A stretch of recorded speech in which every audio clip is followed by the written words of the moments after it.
Today, I want to talk about Colorado. Yeah. I'm still trying to finish up my 6-month motorcycle camping adventure, and I found myself on top of Cottonwood Pass, reminiscing and traveling back in time. Today, I want to share my latest trip to Cottonwood Pass and talk about my past visits and why I love this state so much. I have been riding my motorcycles out to the Rockies and west for over a decade now. I have always been struck by the landscapes, the weather, and the effect of altitude on my senses and mood. This effect is most striking in Colorado, most likely because of the extremes in elevation, but also the extremes in beauty.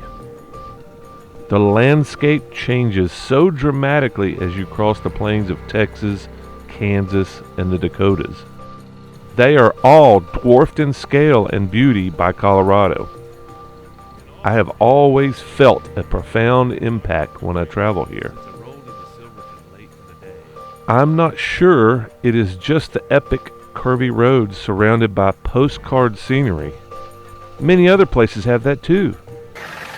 Is it only because of the lack of oxygen at 1 to 3 miles above the oceans? Or is it simply the shock of being on an alien planet?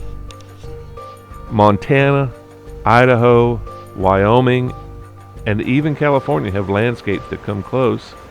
So what is it that grabs my reptilian brain to come back and feed on this state? The answer continues to be a mystery to me. Even though I enjoy exploring the new and exciting, I find myself coming back to these very same places.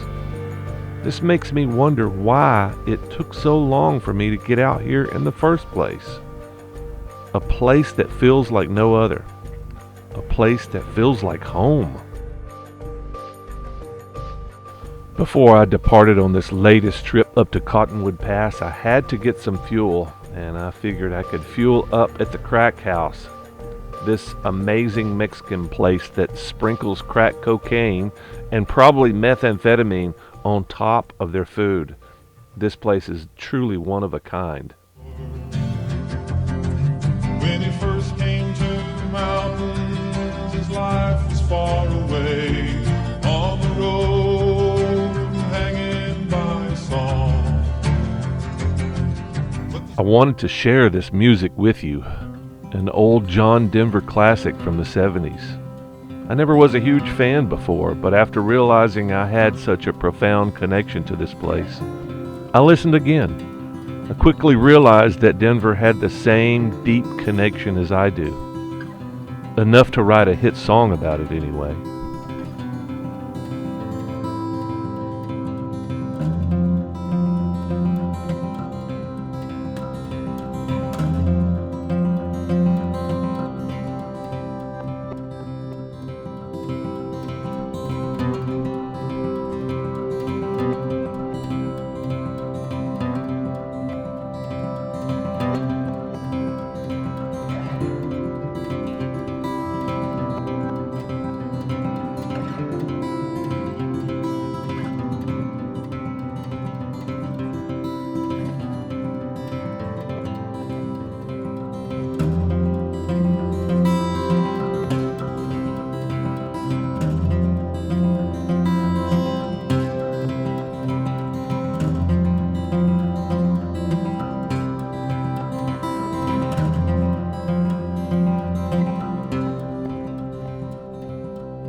I never really listened to the words of this song until after I fell in love with the state.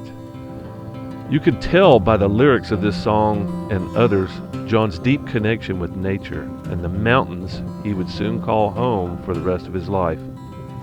I wished I could share more of this song without getting a YouTube spanking or removal, but I hope you will explore his music more like I have to appreciate the connection with this amazing place. I don't think that lead bike likes this altitude. Sure was spitting and sputtering.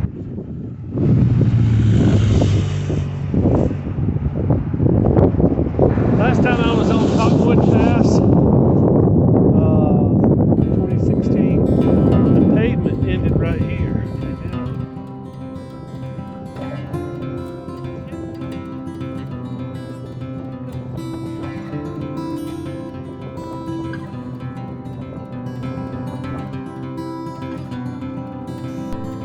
Halfway up Tin Cup Pass, and this is some gnarly shit. It's gonna be some big freaking boulders, you know, torso size. While the section I'm filming at looks relatively flat, you can't really get the scale of the boulders that they're climbing up. I let the four-wheelers pass me. As you can see, they're getting stuck right here. They just can't get over these boulders. I've eventually passed the four-wheelers and made it up to the summit before they did. It was quite the challenge, but very exhilarating to finally make it up to the top. Tin Cup Pass. Obviously, I beat the four-wheelers up. I think maybe they wised up and turned around. One of the best things about making videos to me is not only do I get to touch a few people I have never met with my experiences, I also get to go back in time and revisit my life and experience those joys once again, like this. I also get to see how things have changed over the years and talk about them, like now.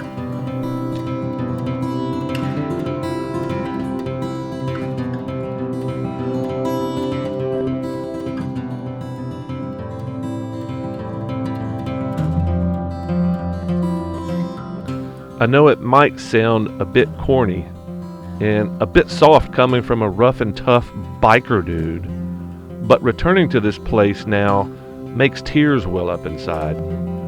But they've never come out. They just welled up, y'all. Dang. But this is what you get at 7 o'clock at night, up above Buena Vista, staring down at Collegiate Peaks. The three 14,000 plus peaks down there. That's Yale or Harvard. Mount Yale, Mount Harvard, and then over here, Mount Princeton. He climbed Cathedral Mountains. He saw silver clouds below. He saw everything as far as you can see. And they say that he got crazy once and he tried to touch the sun.